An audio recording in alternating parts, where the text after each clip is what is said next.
Morning Lahore, सुबह खैर। मैं हूं मुनीबा आसिफ और आप देख रहे हैं अपना पसंदीदा प्रोग्राम जागो लाहौर। जनाब, उम्मीद करती हूँ कि आप सब लोग ठीक ठाक होंगे, खुशबाश होंगे और अपनी जिंदगी बड़े ही अच्छे तरीके से गुजारे होंगे और आने वाला जो हफ्ता है, ये जो दिन है आपके, वो भी अच्छे तरीके से गुजरे होंगे। तो जनाब, चाय का कप मैं लेकर आपके सामने आ चुकी हूँ और आप भी अपनी स्क्रीन के सामने आइए, क्योंकि हमने बहुत से अहम इश्यूज पर बात करनी है। तो जनाब, आपको पता है कि दुनिया की सबसे कीमती चीज क्या होती है?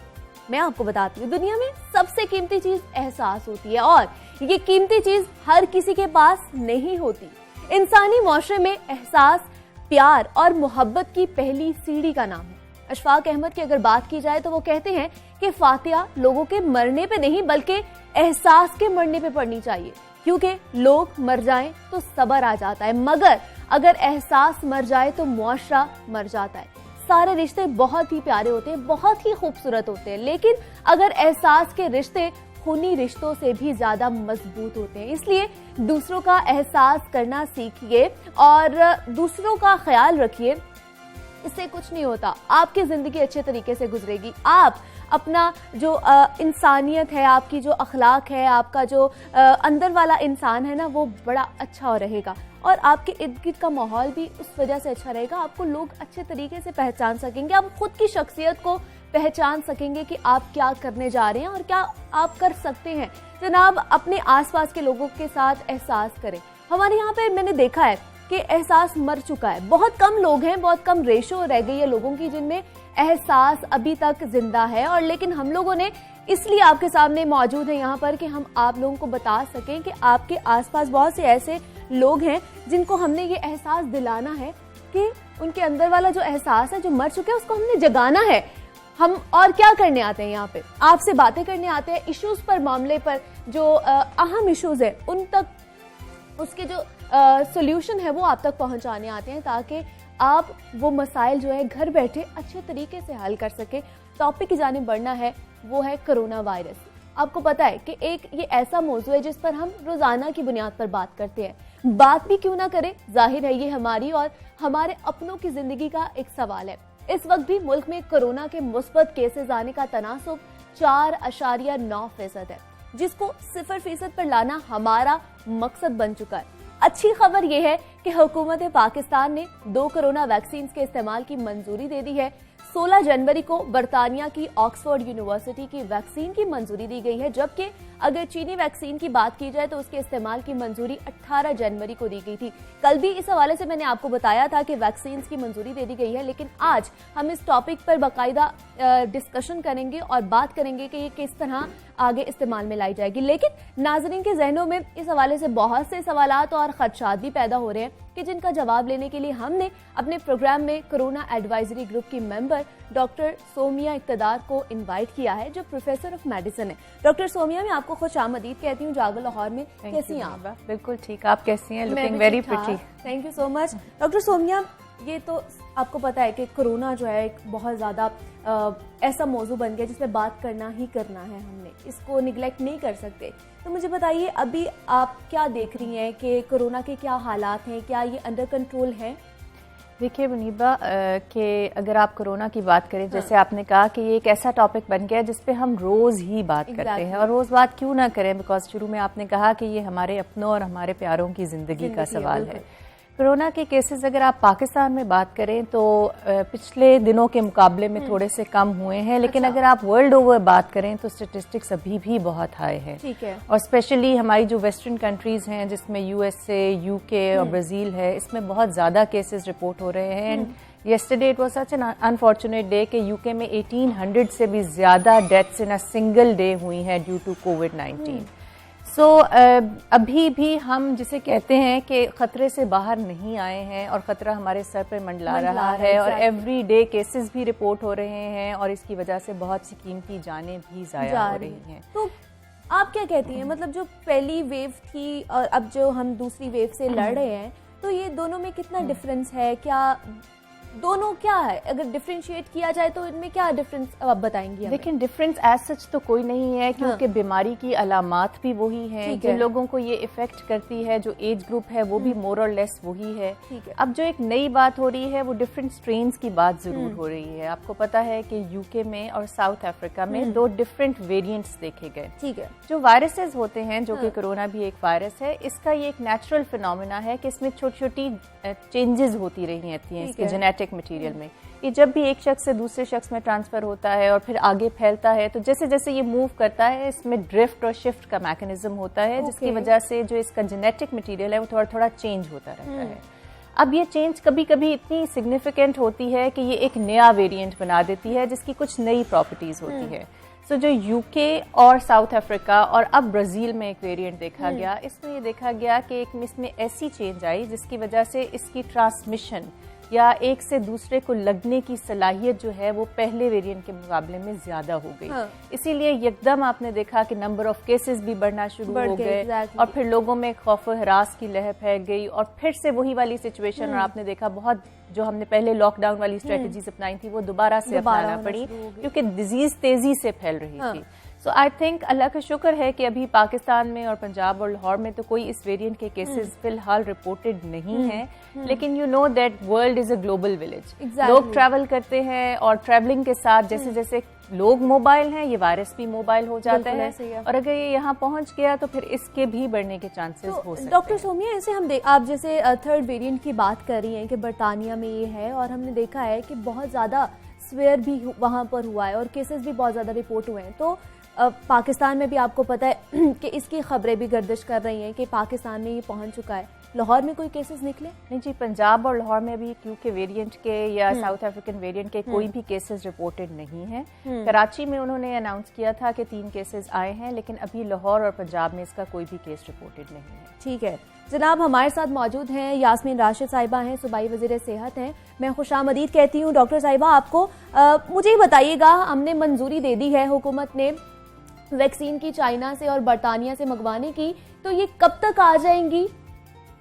देखिए, मेरा ख्याल है ये पहले दिन से ही जब हमने अनाउंस किया तो आपको हमने कहा था कि पहले सुनवाई के एंड में आएगी। और क्योंकि देखिए सबसे जो अहम हमारे पास सप्लाई आनी है ना, वो उस वैक्सीन की आनी है जिसके साथ हमारी इस वक्त ट्रायल चल रही है।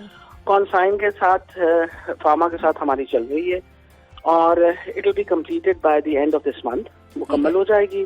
उसके नतायज जब सामने आएंगे, क्योंकि जब आप ट्रायल करते हैं किसी कंपनी के साथ तो किसी अंडरस्टैंडिंग के तहत करते हैं। उस अंडरस्टैंडिंग के तहत यही था कि वो हमें सप्लाई देंगे, क्योंकि इसी वजह से हम उनको ट्रायल करने दी उन्होंने पाकिस्तान के अंदर। तो इंशाल्लाह हमें उम्मीद है कि ये नतायज वगैरह जो हैं ये मिड फरवरी एंड फरवरी तक सारे मुकम्मल हो जाएंगे और मार्च के महीने के अंदर, मार्च के एंड में या मार्च के दरमियान में इंशाल्लाह हमारी वैक्सीन आनी शुरू हो जाएगी। डॉक्टर साहिबा, जो चीन की वैक्सीन थी उसके पाकिस्तान में ट्रायल भी हुए हैं, तो उनके क्या नताइज सामने आए हैं? लोगों ने किस तरह रिस्पांस किया है? क्या कोई साइड इफेक्ट्स भी सामने आए हैं? सच कोई साइड इफेक्ट्स नहीं आए सामने, एनी सीरियस साइड इफेक्ट्स तो नहीं हुए। वजह ये कि यू मस्ट ऑलवेज रिमेम्बर कि ये वो इट इज बेसिकली आरएनए होता है, it is not a virus. Virus के ऊपर वैक्सीन नहीं बनी हुई। अहम चीज ये है कि ट्रायल के अंदर तकरीबन 28,000 लोगों ने पार्टिसिपेट किया पूरे पाकिस्तान से, और इन 28,000 लोगों के जो नतायज हैं वो वक्त लगता है। देखिए, ये it's a blind trial. Blind trial का ये मतलब होता है कि जब आप ये देते हैं लोगों को वैक्सीन, तो कुछ लोगों को वैक्सीन मिलेगी, कुछ को प्लेसिबो मिलेगा। प्लेसिबो का ये मतलब होता है कि it is not the vaccine, क्योंकि आप देखना चाह रहे हैं कि वैक्सीन का एक्चुअली इफेक्ट होता है या नहीं होता है इन प्रिवेंटिंग कोविड। तो इस वजह से प्लेसिबो दिया जाता है। अब इनके नतायज, ये जो ब्लाइंड ट्रायल होती है, इसके स्टेटिस्टिक्स सवाए जो ट्रायल रन कर रहा है उसके अलावा किसी के पास नहीं होते। यानी अगर किसी ने, let's say the governor got the vaccine, अब हमें ये नहीं पता कि उनको वैक्सीन लगी है या उनको प्लेसिबो लगा है। आप मेरी बात समझ रही हैं? जी। तो अब ये हो गया कि अब ये सारे नतायज जो हैं इनको इकट्ठा किया जाएगा। लेकिन डॉक्टर यास्मीन राशिद साहिबा, चीनी ट्रायल की तो हम लोगों ने बात कर ली है और एक और भी वैक्सीन आ रही है बरतानिया की, लेकिन उसके ट्रायल तो हुए नहीं पाकिस्तान में। उसकी जरूरत नहीं कि अगर आपकी रजिस्टर हो जाए, if your vaccine has been registered और सबसे इम्पोर्टेंट चीज है कि वर्ल्ड हेल्थ ऑर्गेनाइजेशन जो है इसमें बहुत ज्यादा इन्वॉल्व है। कोवैक्स जो है एक बाकायदा एक कंसोर्शियम बना हुआ है जो खास तौर पे डेवलपिंग कंट्रीज के लिए बना है कि डेवलपिंग कंट्रीज को भी हिस्सा मिले, क्योंकि जिन मुल्कों ने अपनी वैक्सीन में इन्वेस्टमेंट कर रखी है, जैसे इंडिया हुआ, जिस तरह इंग्लैंड है, अमेरिका है, इन लोगों ने वैक्सीन बनाने में, प्रोडक्शन में बहुत ज्यादा इन्वेस्टमेंट की हुई है। तो सबसे पहले तो वो अपने लोगों को लगाएंगे ना, बजाय किसी और को देने के लिए।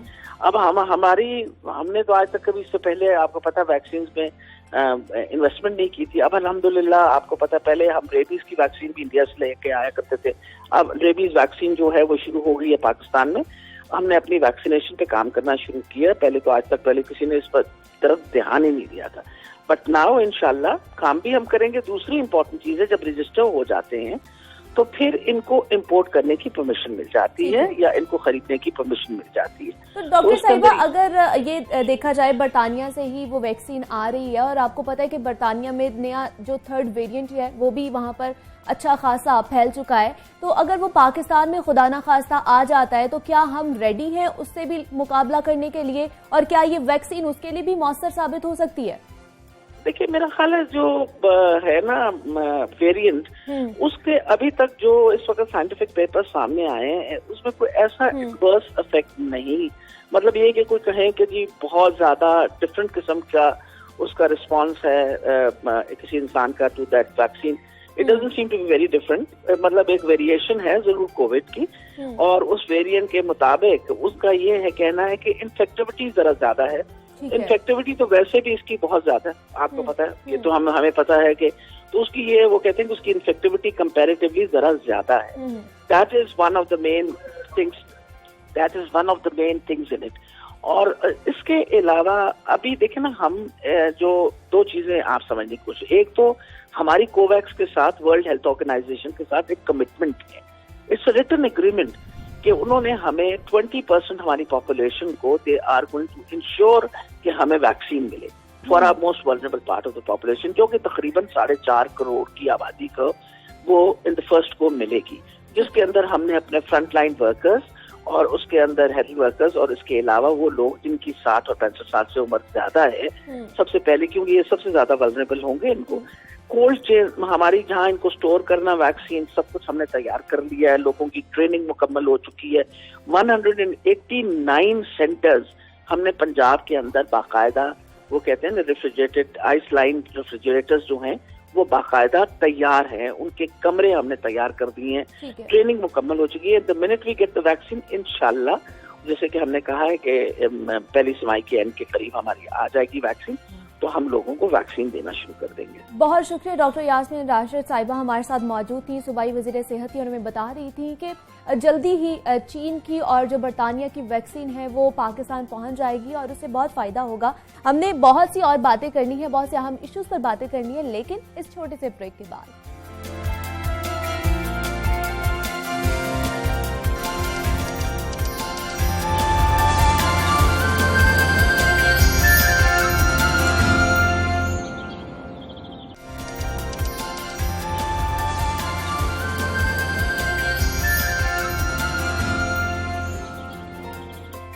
वेलकम बैक जनाब, एक मर्तबा फिर आपको जागो लाहौर में खुश आमदीद कहती हूँ और इस सेगमेंट में हमने बात करनी है औरतों के हकूक के हवाले से।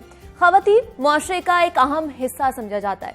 दुनिया के तमाम मज़ाहिब खवातीन को हकूक देते हैं, लेकिन ये मुआशरा इन हकूक के हसूल में रुकावट भी पैदा करता है, जिसकी वजह से ये मौजू ज़ेरे बहस आता रहता है।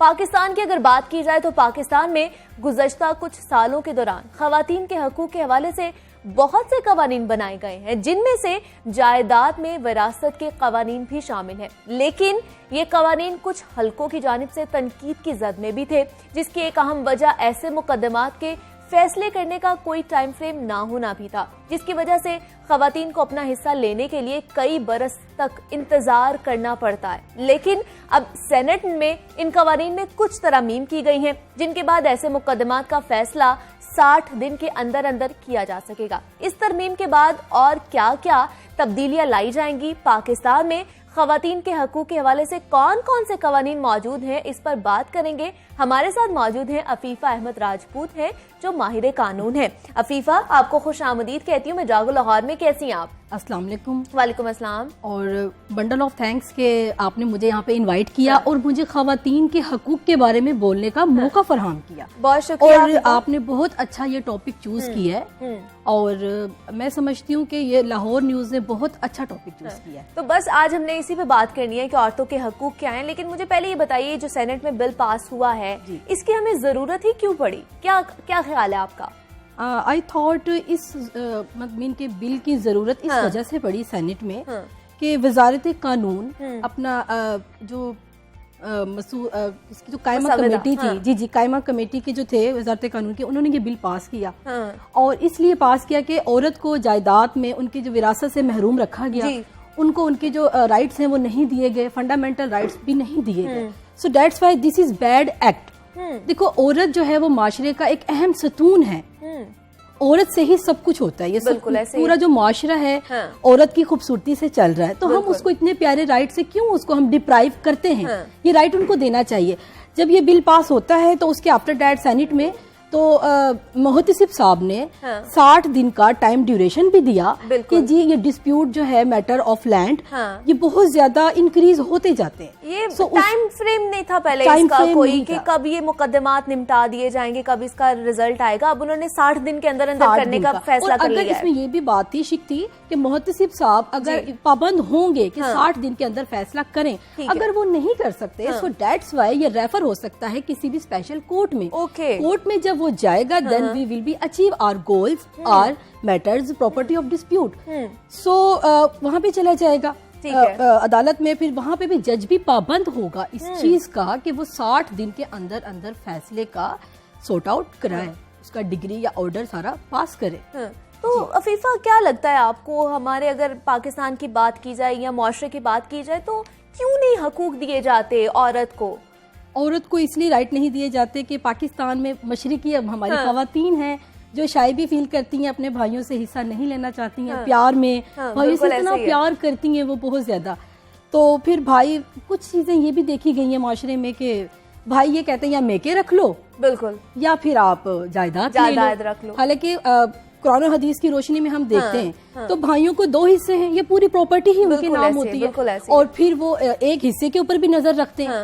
अब कुछ चीजें ये भी है कि एजुकेशन की बहुत कमी है और एजुकेशन की कमी की वजह से, लेकिन मैंने ये भी देखा है कि बाज केसेस हमारी अदालतों में आते हैं, पढ़ी लिखी औरतें हैं वो भी डिनाई करती हैं और दस्तबरदार हो जाती हैं। अच्छा, दस्तबरदार हो जाती हैं भाइयों से प्यार में, भाइयों से मोहब्बत में। कुछ दस्तबरदारी नामा हम लिखते हैं उनका, हम देखते हैं, हम सरप्राइज होते हैं कि वाओ मतलब जहाँ पर कुछ लोग ऐसे हैं कि वो खुद नहीं लेना चाहते या उनको मिल नहीं रहे, वहाँ पे ऐसे भी हैं जो खुद भी छोड़ देते हैं, अपने हुकूक छोड़ देते हैं। हाँ जी, चाहे अंदर से वो रो रही हो, उनको फील हो रहा होता है, लेकिन पाकिस्तान में बस ये रेशो बन चुकी है। इसको खत्म करने के लिए हिंदुआना रस्म रिवाज को भी खत्म करना पड़ेगा। बिल्कुल ऐसे ही है। फर्स्ट ऑफ ऑल जो बात है, क्योंकि पाकिस्तान में इस कदर हिंदुआना रस्म रिवाज का चलता, क्योंकि इस्लाम ने तो कानून में ये शिक डाल दी है ना, और अल्लाह पाक ने सूरह निसा में 10 और 11 आयत में ये बताया गया है कि जब वारिस की डेथ हो गई है तो उसके वारिस को कौन वारिस बना है और उसको कितना राइट मिलेगा, कितना हिस्सा मिलेगा।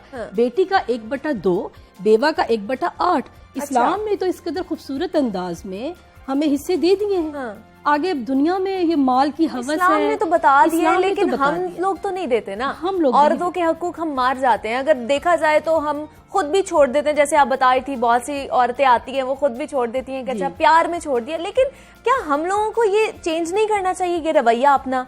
ऑब्वियसली, नो डाउट चेंज करना चाहिए हमें। और औरतों को मीन के मैं समझती हूँ कि गवर्नमेंट को चाहिए कि इस तरह के स्टेप्स लें, फ्री सेमिनार्स करवाएं, फ्री शॉप्स करवाएं, वर्कशॉप्स करवाएं, उनको अवेयरनेस दें, उनको बताएं कि ये दिस इज योर राइट। और हमारा पाकिस्तान का कॉन्स्टिट्यूशन आर्टिकल 23, 24 इलेबोरेशन वो इस बारे में कहता है कि लिबर्टी है आपको, आपकी फ्रीडम है आपको, आप स्पीच कर सकते हो, आपकी जो प्रॉपर्टी है उसको सेव कर सकते हो, you can sell your property, you can purchase your property, you can do it each and everything your contract according to property. So that's why this is good impact. लेकिन क्या अफीफा आपको लगता नहीं है अभी हमारे में बहुत सी ऐसे औरतें अगर देख लिया जाए, कुछ ऐसे तबके भी हैं जिनमें अवेयरनेस नहीं है, जिनको नहीं पता कि उनके हकूक क्या हैं। Muniba, absolutely good question, I totally agree with you. So कबायली और जिरगा सिस्टम, ठीक है। अच्छा, इन लोगों ने कुरान पाक से शादी का, आज मैं क्लियर कर दूं Exactly. इस प्लेटफॉर्म से, लाहौर न्यूज के, उन लोगों ने, अब मुझे भी जब मैं एडवोकेट नहीं थी तो मैं बड़ी सरप्राइज होती थी कि यार ये क्या कुरान पाक से शादी करना। मैं अम्मी अब्बा से क्वेश्चन कर रही होती थी कि कुरान पाक से शादी करना, what does mean, how elaborate. जब मैं एडवोकेट बन गई हूँ तो मुझे पता चला कि कुरान पाक से शादी का मतलब है जायदाद को हथियाना, वो बाहर ना जाए, वो क्लेम ना कर सके कि मुझे जायदाद चाहिए। प्रोसीजर ये होता है कि वो अपनी बहन से कुरान पाक के ऊपर हाथ रखवा के हलफ लेते हैं कि जी आप शादी नहीं करेंगी और विरासत में हिस्सा अब नहीं लेंगी, क्योंकि अगर वो शादी करेगी तो फिर तो जायदाद ट्रांसफर हो जाएगी, तो भाइयों के पास तो कुछ भी नहीं होगा। तो इस सिस्टम को खत्म करने के लिए अब तो कोई कानून है, ऑब्वियसली है 498, अकॉर्डिंग टू सेक्शन 498C के तहत ये रेमेडी मौजूद है कि आप जा सकते हो सेशन कोर्ट और इसकी वहां पे आप अपनी इस्तगासा कर सकते हो। अब तो हमारा कोर्ट जुडिशरी सिस्टम इस कदर अच्छा और इतनी अवेयरनेस देता है और आपका साथ बहुत कोऑपरेशन करता है। आप वहाँ, और इसकी सजा, इन्हें अगर ये पता चल जाए, इनकी जो सजा, अभी ये कानून पास हुए, बिल्कुल, इसकी जो 3 साल से 7 साल तक है। अच्छा। और 10 यानी कि इसका जुर्माना जो है 5 लाख। और सम टाइम जज ये nature of the case determine करता है, वो ये देखता है कि अगर ये पनिशमेंट भी इसके ऊपर लागू होती है या जुर्माना भी विद फाइन, मीन के वो कैद भी दे सकता है और जुर्माना भी, दोनों भी कर देते हैं। सो इनको होश के नाखून लेने चाहिए और जरगा सिस्टम से बाहर निकलना चाहिए। औरत इतनी खूबसूरत है, इतनी हस्ती है, हर रूप में औरत के बहुत अच्छे अच्छे कैरेक्टर्स हैं, बहुत स्टेजेस ऑफ लाइफ हैं। तो औरत की खूबसूरती को ये खराब करते, उनको राइट्स ही नहीं बता रहे होते। तो अफीफा, आप क्या कहती हो, ये जो अब बिल पास हुआ है तो इसके बाद औरतों को कितना फायदा होगा इस बिल से? औरतों को ऑब्वियसली फायदा होगा अगर वो यूटिलाइज करना चाहेंगी। ठीक है। और सुप्रीम कोर्ट की एक जजमेंट है PLD 1990, पेज नंबर 1, उसमें जो हमारे उस टाइम के चीफ जस्टिस साहब थे, उन्होंने औरतों के हकूक के लिहाज से और जायदाद में जो ये विरासत से महरूमी का पूरा बयान दिया था, पूरी स्टेटमेंट दी थी और बताया था, उनके राइट्स को उजागर किया था, इनहेंस किया था, उनको बहुत अवेयरनेस दी थी और एक एक कॉपी करवा के सबको तकसीम भी की थी, डिस्ट्रीब्यूशन भी किया था, अदालत में भी और बाहर भी। ये बहुत फेमस उनकी जजमेंट है। बिल्कुल। इसके आफ्टर डेट इस्लाम तो इस कदर हमारा आसान है कि औरत की मतलब उसके हस्बैंड की डेथ हो जाती है ना, और उसको तलाक नहीं, पहले ये था कि उसकी तलाक हो गई है औरत की, ड्यूरिंग इद्दत अगर उसके हस्बैंड की डेथ हो गई है ना, फिर भी वो डिजर्व करेगी, उसको विरासत में हिस्सा मिलेगा। तलाक के इंस्पाइट वो इद्दत में बैठी, ठीक है, फिर उसको हिस्सा मिलेगा, वो हकदार है। मतलब जितनी वो इद्दत की ड्यूरेशन होगी, अगर उसमें उसके हस्बैंड की हो जाती है तो वो मिल सकता है, मिल सकता है। लेकिन ये औरतों को नहीं पता, औरतों को नहीं पता। हम किस तरह अवेयरनेस, किस तरह उन तक पहुंच जाए? हमारे कोर्ट में ओपन है। अच्छा, इसकी remedy first of all civil court में आप जा सकते हो। अगर तो आपको पता है जी मैं वारिस हूँ, मेरे अब्बा की डेथ हो गई, उसके बाद आपने फर्स्ट ऑफ ऑल डिक्लेयर करवाना है, आपने जाना है सिविल कोर्ट। सिविल कोर्ट में छोटा सा आपने दावा दायर करना है, पिटीशन आपकी दायर हो गई है, वहाँ पे फिर आपने अपना देखना है, अपना FRC फॉर्म, अपने बहन भाइयों का शजरा नस्ब, ये वो डिक्लेरेशन फाइल करना है, वहाँ पे कोर्ट आपको डिग्री कर देता है, आपका राइट आपको मिल जाता है। और अगर भाई फ्रॉड कर देते हैं आपके साथ तो फिर तो 420, 468, 471 फ्रॉड का ये पर्चा उनके ऊपर बन जाता है।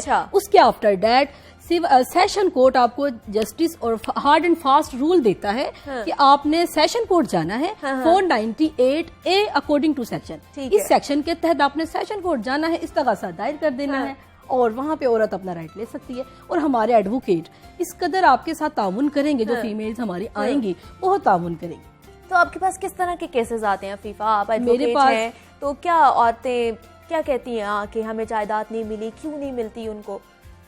मेरे पास बहुत से केसेस इस तरह के आते हैं। एक केस आया दस्तबरदारी के लिहाज से, दूसरा एक औरत आई है जी, तो वो उसने बताया कि मेरे भाई ने किसी मुलाजमा को साथ अदालत ले गए, ठीक है, और शिनाख्ती कार्ड अपनी बहन का मुलाजमा को शो करा दिया। अच्छा, ये मेरी बहन है, ये भी होता है।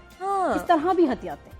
मतलब धोखाधही रिश्तेदारों में भी चल रहा है, बहन भाइयों में भी चल रही है। तो क्या हम लोग इन पे जुल्म नहीं करते? औरत अगर देखी जाए तो पहले ही वो इतनी माली तौर पर खुद मुख्तार नहीं होती, और अगर वो शादी के बाद क्लेम कर देती है कि मुझे जायदाद दे दें, या हम अगर नहीं देते तो हम उसको ज्यादा कमजोर कर लेते हैं या उस पर जुल्म करते हैं। ऐसा है कि नहीं? ऐसा ही है, obviously. Man has a authoritative person have right. Allah ने उसको इतने दे दिए राइट्स, अब उसको चाहिए ना आगे कन्फर्ड करे, औरत के लिए अच्छे इन्फोर्समेंट करे। बिल्कुल। वो मीन के मर्द को चाहिए कि अपने आप को चेंज करना चाहिए ना, ये उनकी अपनी सोच बदलो। मर्द अगर अपनी सोच को चेंज करेगा, तो ताल्लुक तोड़ लिए जाते हैं, रिश्तेदारियां टूट जाती हैं। वो यही कहते हैं मेके बचा लो, हाँ जी, मेके बचा लें या फिर आप अपना अपनी प्रॉपर्टी ले लें, जायदाद बचा लो। नहीं हमसे, आपका रिलेशन हमारे साथ बिल्कुल खत्म हो गया है। फुल ब्लैकमेलिंग शुरू हो जाती है कि माँ बाप भी इसमें पूरे मुलव्वस होते हैं कि अगर तुमने ये लेना है, अगर हिस्सा लेना है जायदाद से, तो तुम फिर हमारे मर गई हो, तुम ये हो गई, तुम वो हो गई हो। मतलब हम जुल्म कर रहे होते हैं एक औरत पे जी, ना उसको अपनी शायद शौहर की तरफ से भी उतना नहीं मिल रहा होता, और हम घर वाले भी उस पे इतना जुल्म कर रहे होते हैं। तो आपको क्या, एक तो चलिए बिल पास हो ही गया, अब हमें हुकूमती सतह पर क्या करना चाहिए? अवेयरनेस कैंपेन चलानी चाहिए या किस तरह? आप देखें, हम तो चला रहे हैं और हमें जो लोग देख रहे हैं वो तो देखेंगे, लेकिन कुछ ऐसे भी लोग हैं जो जिनके पास टीवी नहीं है, जिनके पास अवेयरनेस नहीं है, उस तक कब कैसे पहुंचाएं हम ये सारी जो कानून है, या उनको पता चले कि उनके कितने हकूक हैं? उसके लिए कैंपेन होती है। वो फीमेल्स को, इसमें जो पढ़ी लिखी फीमेल्स हैं जो हमारे फील्ड से रिलेटेड है, उनको उनके घरों में भी जाना चाहिए। एक इस तरह का कोई कलेक्शन होनी चाहिए कि वहाँ पे वो जाएं और उनको अवेयरनेस दें और उनको बताएं, कोई एक सर्टन प्लेस वहाँ पे वो एक बना लें कि यहाँ पे हम उनको कोई लेक्चर दें, उनको कुछ बताएं कि आपके ये राइट्स हैं उनको, ताकि पता चले, अवेयरनेस आए, वो सुनेंगी, उनको फिर पता चलेगा, ताकि वो जाएंगे अपने घरों को तो अपने राइट्स को फिर वो देखेंगे, फिर वो मांग सकेंगी, कह सकेंगी कि जी हमारा ये राइट है। उनको फिर बताने के लिए कुछ लेकिन देखा जाता है कि हम बेटियों से ताल्लुक भी तोड़ लेते हैं इसी बात पे, लेकिन हमने ये भी देखा है कि बेटियां शादियों के बाद भी अपने वालिदैन की खिदमत करती हैं बेटों से बढ़कर। हालांकि बेटे की सारी जायदाद है, लेकिन बेटियां फिर भी उनका ज्यादा ख्याल रखती हैं। तो हम जुल्म ही कर रहे हैं ना उन पे। हम जुल्म कर रहे हैं, बिल्कुल। बेटियां भी शादी के बाद भी बहुत ज्यादा काम आती हैं। अगर अम्मी अब्बा की कोई तबीयत खराब हो गई है, बीमार हो गया है, तो बेटों को कोई दुख नहीं हो रहा होता है, वो फिर भी अपनी जायदाद लेके साइड पर हो जाते हैं। मीन के वो जायदाद को ही सारा कुछ समझते हैं। लेकिन मैं समझती हूँ कि फिर भी एजुकेशन काफी आ गई है अपने सिटीजन में, जो मीन के बड़े बड़े अपने प्रोविंसेस हैं। लेकिन जिरगा सिस्टम जो कबायली इलाका जात है, वहाँ पे बहुत ज्यादा जरूरत है अवेयरनेस। अभी तो ये भी कहा जाता है फीफा कि हमने तुम्हें जहेज दे दिया, हमने तुम्हारी शादी लेविश किस्म की कर दी, अब तुम कुछ भी मांग नहीं सकती हमारे से। क्यों? रीजन अब टॉपिक से हम हटना नहीं चाहते। प्रॉब्लम इज डैट के लोगों को निकाह की, जो हमारी औरतों को निकाह की शिक का भी नहीं पता है। अच्छा। आर्टिकल 13 से 17 तक उसमें राइट्स होते हैं, आपका हक महर होता है, ठीक है। और आपने जो लिस्ट बनाई है, इवन जो आपका जहेज की लिस्ट है, वहाँ भी वो मेंशन करना नेसेसरी पार्ट होता है, जो कि हमें पता नहीं होता। बिल्कुल। अगर उसको कट कर देंगे तो 25,000 जुर्माना बनता है उस मौलवी के ऊपर। अच्छा। जो रजिस्ट्रार है, जो वहाँ पे निकाह करवा रहा है, अगर वो उन सिक्कों को काट दे, अक्सर होता है हमारे जनरल इंफॉर्मेशन को दे देते हैं, ठीक है, 1 से 12 तक कॉलम, और जो 13 से आगे 17 तक कॉलम है उसमें वो छोड़ देते हैं। वो बस हक महर लिख कर या 32 रुपए या वो लाइक 5,000 हो गया लमसम, और उसको वो पे कर देते हैं। उसके बाद खत्म, कोई बात ही नहीं होती है। मतलब हमें इतने ज्यादा कानून है औरत के हकूक के, लेकिन हमें अवेयरनेस नहीं है इस चीज की। इसके लिए मैं हुकूमती सतह पे, और जनाब ऑनरेबल कोर्ट, जनाब चीफ जस्टिस साहब हमारे कासिम साहब हैं, उनसे मैं ये हम्बल सबमिशन करना चाहती हूँ कि जरा आप स्टेप्स लें। बहुत कॉम्पिटेंट हैं वो, और बड़े अच्छे हमारे एडवोकेट हैं, तो मैं चाहती हूँ कि वो जरा स्टेप्स लेना औरत के राइट के ऊपर, और हमारे स्पेशल कोर्ट्स बनाए, या औरत आए तो उसका स्पीडी जस्टिस काम हो जाए। स्पेशल कोर्ट्स होंगी तो औरत को पता होगा कि जी मेरा केस यहाँ पे लगा। तो मुझे बताइए फीफा, ये जो बिल पास हुआ है, तो क्या इसका कोई जज अलग होगा या क्या प्रोसीड क्या होगा? प्रोसीजर बेसिकली तो सिविल कोर्ट होता है इसका ज्यादा प्रोसीजर। तो अगर स्पेशल ट्रिब्यूनल्स बनते हैं सो बन सकता है, अगर इसके ऊपर हम अवेयरनेस देते हैं, लोगों को बताते हैं, कोई फोरम इस तरह का भी क्रिएट हो सकता है। ठीक है, एक अलग मुख्तस कर दिए जाए जज के, इन्होंने यही जो है केसेस निपटाने हैं, क्योंकि अगर 60 दिन तक इन्होंने दिया है तो वो एक लंबा टाइम भी नहीं है, कम टाइम है, उसमें आप लोगों ने बहुत ज्यादा केसेस निपटाने भी हैं। तो ऐसा हो सकता है, ऐसा हो सकता है, ऐसी पॉसिबिलिटी होती है कि जो रेलिवेंट कोर्ट में वो केस आपका रेफर कर दिया जाता है, और वहाँ पे वो 60 डेज का क्राइटेरिया चलेगा आपको प्रोसीजर। अब हमारे साथ मौजूद थी अफीफा महमूद, थी एडवोकेट थी, और हमें बता रही थी कि हकूक कितने जरूरी हैं खवातीन के हवाले से, और हमें कुछ ऐसे हकूक भी हैं जो हमें नहीं पता, लेकिन कानून है, हकूक हैं, हमें नहीं पता, उसकी अवेयरनेस नहीं है, उनका इल्म नहीं है, और हमने ये कोशिश की है कि हम अफीफा से वो जान सकें कि हमारे क्या क्या हकूक हैं जिनके बारे में हमें इल्म नहीं है। अब हमने आगे बढ़ना है और आपको पता है कि हम रोज आपके साथ किसी एक किताब का तारुफ करवाते हैं, तो आज भी आपकी खिदमत में एक किताब का तारुफ पेश करने जा रहे हैं जिसका नाम है प्यार का पहला शहर, और इसके मुसन्निफ है मुस्तंसर हुसैन तारड़ साहब। मुझे यकीन है कि आप में से बहुत से लोगों ने इसका नाम पहले भी सुन रखा होगा, लेकिन आज आपको इसका तारुफ पेश करने का मकसद है कि आप इसे पढ़ें भी। प्यार का पहला शहर मुस्तंसर हुसैन तारड़ का फ्रांस का सफरनामा है, जिसमें ना सिर्फ कारी पूरे पेरिस की सैर से लुत्फ अंदोज होता है, बल्कि साथ ही साथ पास्कल नामी लड़की और सनान नामी लड़के की मोहब्बत की दास्तान भी पढ़ने को मिलती है। और आपको ये भी बताती चलूं कि अपने मुनफरिद अंदाज में मुस्तंसर हुसैन तारड़ ने इस सफरनामे को इस तरह तरतीब दिया कि इस पर एक बहुत आला रोमानवी दास्तान का गुमान होता है। अपने दौर में मकबूलियत के तमाम रिकॉर्ड तोड़ने वाली ये किताब एक अरसे तक सबसे ज्यादा फरोख्त होने वाली किताब का रिकॉर्ड भी रखती है। यही वजह है कि उर्दू की बेहतरीन किताबें मुंतखब करते हुए इसे भी इसमें शामिल किया जाता है। जनाब, ये किताब आप जरूर पढ़िएगा, हाईली रिकमेंडेड है, और पढ़ के बताइएगा कि कैसी आपको लगी है, इसकी स्टोरी कैसी आपको लगी है। पेरिस का सफरनामा है और मैं भी जरूर पढ़ूंगी और इसमें सोचूंगी, बल्कि आपको भी बाद में बताऊंगी कि ये मुझे कैसी लगी है। आपने भी हमें फीडबैक जरूर देना है, हमारे फेसबुक पर जाकर आप हमें फीडबैक दे सकते हैं। लेकिन यहाँ वक्त हुआ एक छोटी सी ब्रेक का, आपने कहीं नहीं जाना।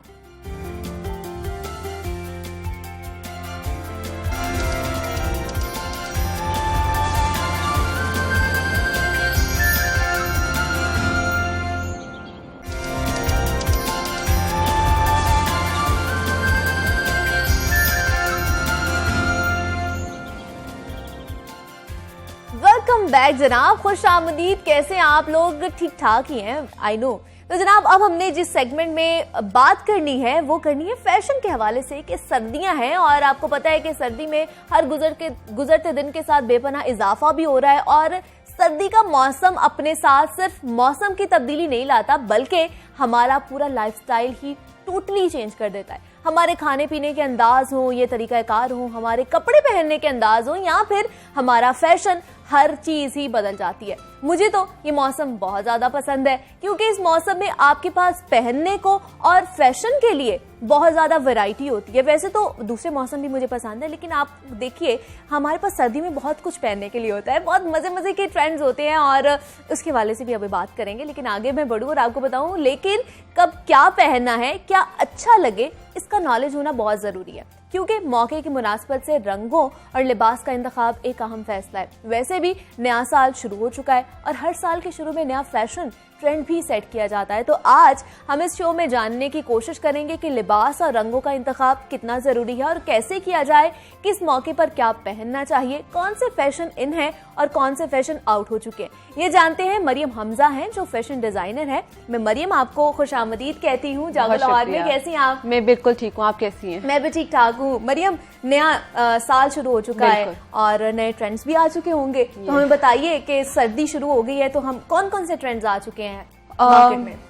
बहुत कुछ नया आया है। हाँ। जिस तरह आप आजकल देख रहे हैं कि पफी स्लीव्स बहुत ज्यादा इन हुए हैं। हाँ। वेलवेट बहुत इन है। ठीक है। और tie and dye matching separate solids में short shirts and loose trousers वगैरह लोग ये बहुत ज्यादा पसंद कर रहे हैं। बस इस आजकल जो चल रहा है वो यही सब कुछ है कि कट लाइंस पे ज्यादा फोकस है रादर देन प्रिंट्स। हाँ। लोग कट लाइंस पे ज्यादा जा रहे हैं। अच्छा कट होना चाहिए, ट्रेंडी लगना चाहिए, और फ्लेयर्ड स्लीव्स हो बेशक, ये फ्रिल्ड दुपट्टास हो गए, ये चीजें बहुत ज्यादा चल रही हैं आज, बहुत ज्यादा। और हम देख रहे हैं कि मरियम शादी सीजन भी है। बिल्कुल। शादियों में किस तरह के आप क्या बना रही हो शादियों के लिए, ब्राइडल के लिए? मैं वैसे ब्राइडल में इतना ज्यादा भी इन हूँ नहीं, लेकिन मुझे आइडिया है बहुत ज्यादा। जिस तरह आपको पता है कि वलीमा पे मोस्टली हमारी हर ब्राइड को होता है पेस्टल्स में जाना, बिल्कुल ऐसे ही, आइवरीज में जाना है, ग्रेज में जाना है, और बारात पे red is for ever. Exactly, red maroon हो गया, मरून हो गया, डीप लेकिन रेड हो गया। मैं देख रही हूँ मरियम, इससे थोड़ा हट भी रहे हैं, बहुत ज्यादा हट रहे हैं लोग, गोल्ड्स की तरफ जाना शुरू हो गए हैं, मतलब सिल्वर की तरफ, सिल्वर की तरफ जा रहे हैं। पेस्टल्स में लोग ज्यादा आना शुरू हो गए हैं। पेस्टल्स बहुत इन हो गया, क्योंकि कलर हम दे देते हैं मेहंदी पे। ठीक है। मेहंदी आपको पता है ब्राइड्स बहुत ज्यादा कलर्स में चली जाती हैं, पर्पल्स हो गए, कलरफुल हो जाता है, कलरफुल हो जाता है। तो फिर वो बाकी डेज को ये लोग ब्राइड्स जो हैं वो इस तरह से जरा सटल टोन्स में और इस तरह से ले जाते हैं, मतलब अच्छी भी लगे और सिंपल है, बिल्कुल ग्लो भी हो और वो सारा कुछ हो। तो मुझे बताइए मरियम कि अब आपने बताया कि ट्रेंड चेंज हो गया है, तो अब क्या ट्रेंड आ गया है, नया ट्रेंड कलर्स के हवाले से क्या ट्रेंड है? कलर के हवाले से यही है कि पेस्टल्स, जिस तरह से ये हो गया आपका लिवेंडर टोन्स, ठीक है, आइस ब्लूज, अच्छा, आइवरीज,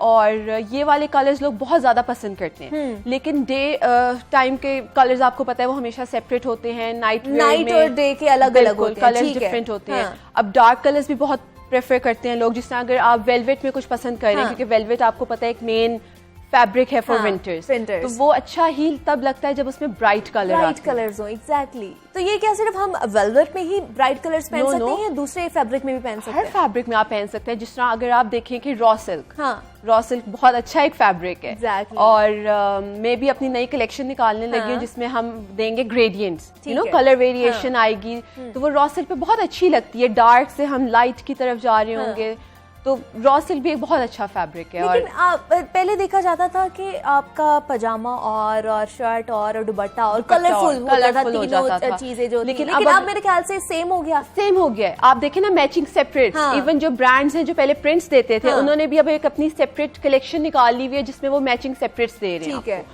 सॉलिड कलर्स बहुत ज्यादा चलना शुरू हो गए। सॉलिड कलर्स में आपकी बेशक शॉर्ट शर्ट है, लॉन्ग शर्ट है, लेकिन it will be in solids, लेकिन कट्स उसके बहुत अच्छे होंगे। ये जिस तरह प्लीटेड स्लीव्स हो गए, फ्लेयर्ड हो गया, और ये चीजें बहुत ज्यादा चलना शुरू हो गई हैं सॉलिड्स में। आपको पता है विंटर्स में वैसे भी हर कोई मफलर कैरी कर लेता है या अपर कोट आ जाता है, तो इसलिए हर कोई प्रेफर करता है कि प्रिंट वैसे ही छुप जाएगा।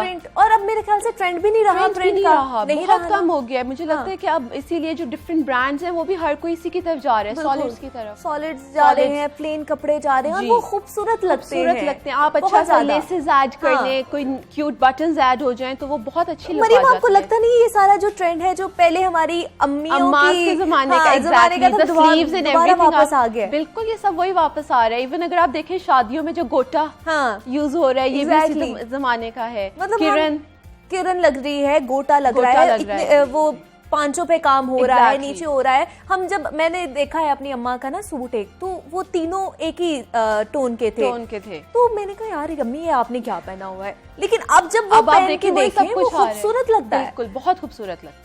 गरारे आप देख लें, हमारी अम्माओं के जमाने में बहुत पहने जा रहे थे चुन्नटों वाले गरारे, और अब वो फिर बहुत ज्यादा इन हुए हैं, बहुत ज्यादा। और गेंजा में, वेलवेट में हर कोई गरारे निकाल रहा है। तो क्या मरियम समर्स के कलर्स और विंटर के कलर्स क्या डिफरेंशिएट कैसे करेंगे आप? डिफरेंट इस तरह से होता है कि समर्स में आप ब्राइट कलर्स में भी जा सकते हो, और क्योंकि वो कलर जरा पॉप करता है और बहुत अच्छा लगता है। समर्स में पहन सकते हैं ब्राइट कलर्स, अच्छे लगते हैं। मतलब अगर आपका कोई इवेंट ऐसा है तो उसमें व्हाई नॉट। इट डिपेंड्स आप कैरी कैसे करते हैं। ठीक है, ये भी बहुत जरूरी है। करने मतलब कुछ लोग होते हैं उनको नहीं पता चलता वो कैरी क्या करें, और क्या ये भी बहुत इंपॉर्टेंट है कि आपकी जो कलर टोन या उस पे भी वेरी करता है कि आपने कलर कौन सा पहना हुआ है। आपके कॉम्प्लेक्शन वगैरह पे भी चीज बहुत ज्यादा डिपेंड करती है कि आप क्या कलर्स पहने, क्या कलर्स ना पहने। तो किस तरह पहनना चाहिए? मतलब हमारे जो देखने वाले हैं घर, कुछ लोगों को नहीं अवेयरनेस होती कि वो कौन सा कलर किस टाइम पहने, तो क्या बताएंगे आप इन्हें, क्या टिप्स देंगे? मैं टिप यही दूंगी कि हमेशा एक तो सबसे पहले मैं सबको ये जरूर कहती हूँ कि वही पहने जिसमें आप अपने आप को कंफर्टेबल फील करते हैं। ठीक है, बिकॉज आपका कंफर्टेबल होना बहुत जरूरी होता है, क्योंकि आपको पता है कुछ लोग ऐसे हैं जो शॉर्ट शर्ट्स नहीं पसंद करते, वो लॉन्ग शर्ट में ही जाएंगे, और जो कुछ लोग ऐसे हैं जिनको पसंद ही शॉर्ट शर्ट्स हैं। तो इसलिए ये नहीं, आप किसी को फोर्सफुली नहीं कह सकते कि यार प्लीज वेयर दिस। ये आपको हमेशा कस्टमर की कंफर्टेबल और उसको देखकर करना, उसमें रहते हुए चीजें डिजाइन करनी पड़ती हैं। जिस तरह अब देखें, मैंने रिसेंटली एक गाउन डिजाइन किया था ग्रीन कलर में। It was a birthday and bridal shower gown, तो वो बहुत अच्छा, बहुत हिट गया था मेरा। तो और आजकल वो चल भी रहा है। It's in pure raw silk fabric. तो उसमें अब मुझे आजकल जिस तरह से ये विंटर सीजन है, तो मुझे उसमें डिमांड्स आ रही हैं, हमें ब्लैक में बना दें। रॉयल ब्लू कलर आपको पता है कितना बहुत ज्यादा इन हुआ है, उसके लिए प्लम है, बॉटल ग्रीन कलर है। तो इन शेड्स में मुझे लोग आजकल बहुत ज्यादा कर रहे हैं। लेकिन अगर हम बात करें कि अब जो आएगा समर स्प्रिंग 2021, तो उसमें अगर हम जाएं तो उसमें फिर से कलर्स आ जाएंगे पेस्टल्स। लेवेंडर्स हो गए, आपका मतलब कहा जाता है कि डार्क कलर्स में आप पतले भी लगते हो, ऐसा है? ब्लैक, यू नो, हाँ कहते तो हैं कि black makes you look thin and smart, तो आई गेस यस होता है इसमें थोड़ा सा। और कट्स भी आई गेस इसमें बहुत मैटर करते हैं कि क्या कट है। अगर आपकी शर्ट लूज फिटिंग में है तो ऑब्वियसली आप उसमें थोड़े से लगोगे ब्रॉड एंड एवरीथिंग, तो लेकिन अगर वो स्लीक आपको प्रॉपर आपकी फिटिंग के अकॉर्डिंगली है तो ऑब्वियसली आप। तो अभी आपकी क्या डिमांड, क्या लोग आके करते हैं कि हमें किस तरह का स्टाइल चाहिए, कौन से कट्स चाहिए? कट्स इस तरह से है कि काफ्तान, अच्छा kaftan is very trending, kaftan बहुत ट्रेंडिंग है आजकल। बेशक it's in velvet, tie and dye, आपको पता होगा काफ्तान बहुत ज्यादा इन है, तो लोग उसकी भी डिमांड करते हैं। और फ्रंट ओपन जैकेट्स काफी ज्यादा चल रही हैं with Q like loose trousers और मे बी शॉर्ट शर्ट या विद जंप सूट्स के साथ लोग थोड़ा सा इम्बैलिश जैकेट बहुत पसंद कर रहे हैं। और अगर आप बात करें कि नॉर्मल वेयर में, कैजुअल वेयर में, तो उसमें यही आ जाता है कि मैचिंग सेपरेट्स लोग बहुत ज्यादा मांग रहे हैं कि बेशक वो विद नाइस लेसेस हो जाए, नाइस बटन्स हो जाए, तो उनको होता है कि आजकल ये बहुत ज्यादा ट्रेंडिंग में है, matching separate short shirt and loose trousers. तो क्या शलवार कमीज भी है ट्रेंड में? शलवार कमीज है, लेकिन वो फिर एक है कैटेगरी जो शलवार कमीज को शलवार कमीज डिमांड करती है। एग्जैक्टली, मतलब खत्म नहीं होगी, खत्म नहीं हुआ, लेकिन ये है कि कैटेगरी है, हम कैटेगरी वाइज जो है ना वो अगर हाँ डिस्ट्रीब्यूट करें तो सब कुछ चल रहा है, सब कुछ चल रहा है। ये नहीं कह सकते कि लॉन्ग शर्ट चल रही है तो शॉर्ट शर्ट नहीं चल रही। आप अगर देखें, इवन कहीं भी आप विजिट कर लें और किसी को भी आप देख लें तो हर कोई जो है ना वो इस टाइम सारा फैशन फॉलो कर रहा है। मतलब किसी ने लॉन्ग शर्ट भी पहनी हुई है, शॉर्ट शर्ट्स हैं, कैप्रीज भी चल रही हैं, फ्लेयर ट्राउजर्स भी चल रहे हैं, और प्रिंट्स भी हैं, सॉलिड्स भी हैं, हर कोई जिसमें कंफर्टेबल है ना वो वाला फैशन फॉलो। मरीम, कब कितनी देर होगी आपको इस इंडस्ट्री में ये काम करते हो? मुझे अपना काम स्टार्ट किए हुए ऑलमोस्ट 1 ईयर हो गया। 1 ईयर हो गया। तो इंटरेस्ट था बचपन से ही? मरियम बहुत ज्यादा पैशनेट थी, मैं ये पहनूंगी, मैं ये पहनूंगी। मुझे स्कूल लाइफ से बहुत ज्यादा शौक था कि मैंने इसी फील्ड में जाना है, क्योंकि मैं रैंप वॉक्स देखा करती थी, फैशन शोज देखा करती थी, मुझे बहुत इंटरेस्टिंग लगता था ये सब कुछ, द मीडिया लाइफ और सारा कुछ। तो मेरा यही प्लान था कि मुझे इसी फील्ड में जाना है। तो मैंने Pakistan school of fashion designing से किया है टेक्सटाइल डिजाइनिंग में बैचलर्स, और उसके बाद मैंने फिर जॉब्स की बेस्ट फर्म्स में लाहौर। लेकिन फिर मेरी शादी हो गई थी, तो उसके बाद मुझे था कि अब अपना काम होना चाहिए कुछ, क्योंकि आप उतना ही टाइम जॉब पे देते हो, उतना ही टाइम आपको, बल्कि आई गेस अपने काम को ज्यादा टाइम देना पड़ता है, तो इसीलिए मुझे था कि हमेशा से कुछ अपना होना चाहिए। मरीम, आपने बताया आप मैरिड हैं, तो आप वर्किंग वुमन भी हैं, मैरिड भी हैं, तो किस तरह मैनेज करती हैं अपने टाइम को? बस मैनेज करना पड़ता है। आपको पता है जब चीज कोई शुरू करें तो उसको, लेकिन आई गेस अगर आपकी फैमिली सपोर्टिव हो तो चीजें बहुत इजी हो जाती हैं, और तो इसीलिए हो जाता है मैनेज हो जाता है। तो घर वालों ने सपोर्ट किया? अगर मैरिज से पहले की बात की जाए, घर वालों ने? हाँ, मुझे मैं सुनती थी कि फादर्स और मदर्स कंप्लेन करते हैं कि इस फील्ड में नहीं जाना, इसमें पढ़ाई ही नहीं है, इसमें कुछ भी नहीं है, क्यों, क्या पढ़ना है इसमें, रखा ही क्या है, डॉक्टर इंजीनियर बनना है बस। लेकिन my father was always like कि जो आपका दिल है उसी फील्ड को आप फॉलो करो। तो मैंने जब उन्हें बताया था कि मुझे डिजाइनर बनना है और मुझे इस इंस्टीट्यूट में जाना है, तो he was like okay fine, go ahead. मतलब उन्होंने कभी नहीं रोका, बल्कि ही वाज द वन जिन्होंने मुझे हमेशा से कहा था कि अपना स्टार्ट करो, नो जॉब, अपना स्टार्ट करो, अपना स्टार्ट करो। तो उन्होंने ही हमेशा मुझे पुश किया, तो इसीलिए आई स्टार्टेड। तो मरीम, अभी आप किन किन कैटेगरी में जो है उम्र के लोगों के लिए कपड़े बना रही हो? बच्चों के भी, बड़ों के भी? नहीं, बच्चों के नहीं, बच्चों के नहीं है, नहीं बच्चों के नहीं है बिल्कुल भी। मैं हमारी एज को फॉलो करते हुए, बिल्कुल नौजवान नस्ल को फॉलो करते हुए बना रही हूँ। और मेरी टारगेट मार्केट इस तरह से है कि आई एम नॉट कोई, मतलब उस तरह से नहीं है कि हाई लेवल को मैंने कैटर करना है। मैं हर कैटेगरी के लिए इस टाइम डिजाइन कर रही हूँ, बेशक वो अपर मिडिल क्लास है, मिडिल क्लास है, लोअर मिडिल क्लास है, क्योंकि मेरी price range is very reasonable, और मेरे पास हर कैटेगरी का डिजाइन है, और I never say no to my customer. तो ऐसा है कि मतलब अगर मुझे कोई चीज आती भी है कि हमें ये कस्टमाइज बना दें, हमारा ये बजट है, हमें इस प्राइस रेंज में सिर्फ हमें ये चीज चाहिए, तो मैं उनको वो बना देती है, बिकॉज मेरा स्टार्ट है। Exactly. तो आई डोंट वांट टू से नो टू एनीवन। मुझे इस टाइम बहुत अच्छी क्लाइंटल चाहिए, मुझे मेरा नाम बनाना है। बिल्कुल ऐसे ही है। उम्मीद करते हैं जनाब आप कामयाब हो Thank और you आप so जो करने much. चाह रही हैं वो हो आपके साथ। और मरीम हमजा हमारे साथ मौजूद थी, हमें बता रही थी नए कौन कौन से ट्रेंड्स आने वाले हैं मार्केट में। आपका शुक्रिया अदा करती हूँ मरियम, आपने हमें नए नए टिप्स दिए हैं और घर बैठे हुए आप लोगों को भी बहुत से टिप्स मिल गए होंगे, बहुत सी चीजें पता चल गई होंगी कि कौन कौन सी आगे आने वाले दिनों में ये लॉन्च करने जा रही हैं। तो जनाब आगे बढ़ना है हमने और आपको हम रोज आपसे एक तारीखी मकाम की सैर कराते हैं। तो कहते हैं कि लाहौर ना होता अगर उसके साथ दरियाए रावी ना होता। कोई शक नहीं कि दरियाओं और इंसानों का बहुत पुराना रिश्ता है, यही ताल्लुक लाहौर और रावी का भी है। लेकिन अफसोस कि रावी अब अपने इख्तितामी सफर की जानिब गामजन है। रावी और लाहौर के रिश्ते की कहानी सुन लेते हैं सुहेल कैसर की ज़बानी। वैसे तो हम जिस तरफ भी नज़र दौड़ाएं हर तरफ मसाइल ही मसाइल बिखरे हुए दिखाई देते हैं, लेकिन बाज़ मसाइल ऐसे होते हैं कि जिनसे पैदा होने वाले असरात मजमूई तौर पर दूसरों को मुतासर करते हैं। और इस वक्त भी हम एक ऐसे ही मसले के हवाले से गुफ्तगू कर रहे हैं कि मैं इस वक्त मौजूद हूँ किसी ज़माने में बहुत ही शानदार दरिया रावी के किनारे। 720 किलोमीटर तवील ये दरिया है जी, भारत के ज़िला कांगड़ा से निकलता है। 720 किलोमीटर के बाद इसके सफ़र का इख्तिताम हो जाता है और इसी सफ़र के दौरान ये लाहौर के करीब से भी गुज़रता है।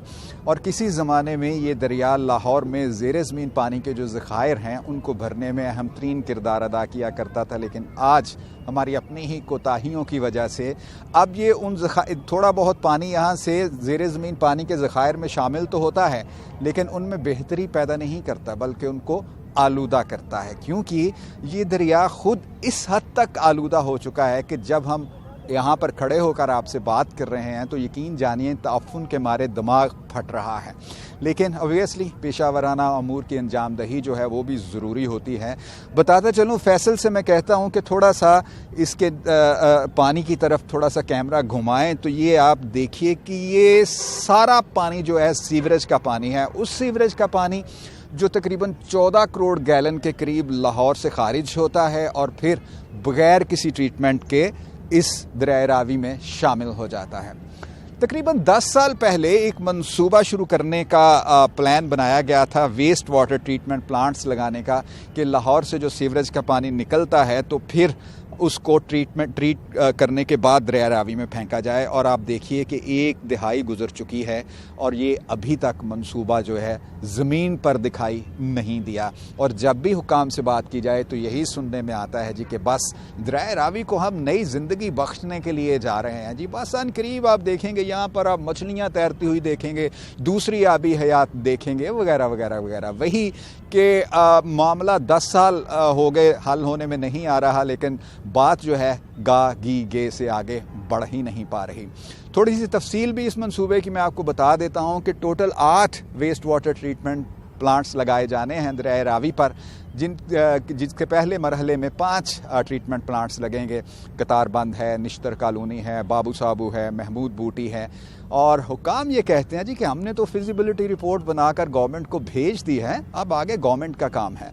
और गवर्नमेंट अब ये फैसला नहीं कर पा रही कि इस प्रोजेक्ट को रूडा मुकम्मल करेगा, रावी अर्बन डेवलपमेंट अथॉरिटी मुकम्मल करेगी या फिर वासा मुकम्मल करेगा। और अब ये मंसूबा दोनों इदारों के दरमियान फुटबॉल बनकर रह गया। 100 अरब रुपये का मंसूबा है और पहले मरहले में जो लगने हैं वेस्ट वाटर ट्रीटमेंट प्लांट्स वो तकरीबन 60 अरब रुपये में लगने हैं। और हुकाम ये दावा करते हैं कि हमने फ़ंड्स का इंतज़ाम भी कर लिया है, डोनर्स के साथ बातचीत जो है आखिरी मराहिल में है। और अब मामला ये आ गया है कि रूडा और वासा के दरमियान ये मंसूबा फुटबॉल बन गया है। और उस फुटबॉल बनने के नतीजे में आप ये देखिए कि अपने बचपन में इस दरिया को हमने इस रवानी के साथ बहता हुआ देखा है कि अब यकीन नहीं आता कि हम उसी रावी दरिया के किनारे खड़े हैं कि जहां पर आके अच्छा महसूस होता था। सरे शाम ही लाहौरिये दरिया के किनारे आकर बैठते थे, गपशप लगाते थे और यहाँ पर कश्ती रानी के मुकाबले हुआ करते थे। हमने ख़ुद देखे हैं, मुख्तलिफ़ तालीमी इदारों की कश्तियाँ यहाँ पर मौजूद होती थी, तलबा